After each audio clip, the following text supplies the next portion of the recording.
Hello guys, ఈరోజు ఈ వీడియోలో నా గ్రాడ్యుయేషన్ డే ఎలా జరిగిందో చూపిస్తాను.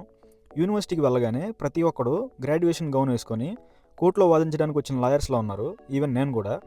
నేను ప్రీవియస్లీ ఇండియాలో చదివిన కాలేజెస్లో ఇలా గ్రాడ్యుయేషన్ డేలు అలాంటివేం జరగలేదు. ఈ గ్రాడ్యుయేషన్ డే అనేది ఫస్ట్ టైం ఎక్స్పీరియన్స్ కాబట్టి ఏదో తెలియని ఎక్సైట్మెంట్ ఉంది. బట్ నేను లాస్ట్ రోలో కూర్చున్నాను. నా టర్న్ వచ్చేదాకా వెయిట్ చేసి చేసి విసుగొచ్చేసింది.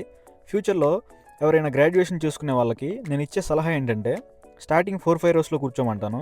యూఎస్కి నిన్నగాక మొన్న వచ్చినట్టుంది, బట్ నా గ్రాడ్యుయేషన్ అయిపోయింది. పర్టికులర్లీ ఈ విషయంలో ఇద్దరికి నేను చాలా థ్యాంక్ఫుల్. ఫస్ట్ దేవుడికి, సెకండ్ నా పేరెంట్స్కి.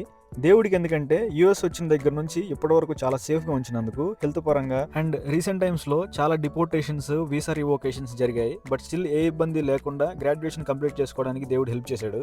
సెకండ్ మా పేరెంట్స్కి, జన్మనిచ్చి ఇప్పటిదాకా ప్రతి విషయంలో సపోర్ట్ చేసినందుకు. ఇంకా విషయానికి వస్తే నా గ్రాడ్యుయేషన్ సెరమనీలో ఫస్ట్ యూఎస్ నేషనల్ యాంథమ్ పాడారు. ఆ తర్వాత కాసేపు ఇండియాలో జరిగే ఈవెంట్లా అనిపించింది. మమ్మల్ని కూర్చోబెట్టి ఏదో స్పీచ్ ఇచ్చారు అరగంట పైనే. చిన్నప్పుడు స్కూల్లో ఏదైనా ఈవెంట్ ఉంటే ప్రిన్సిపల్, డైరెక్టర్ ఇచ్చేలాగా. ఆ తర్వాత ఇంకా స్టూడెంట్స్ని స్టేజ్ మీదకి పిలవడం అయితే స్టార్ట్ చేశారు. నా గ్రాడ్యుయేషన్ సెరమనీని ఒక వ్లాగ్లో అప్లోడ్ చేశాను. ఇంట్రెస్ట్ ఉన్న వాళ్ళు the journey of MJ YouTube ఛానల్లో చూసేయండి.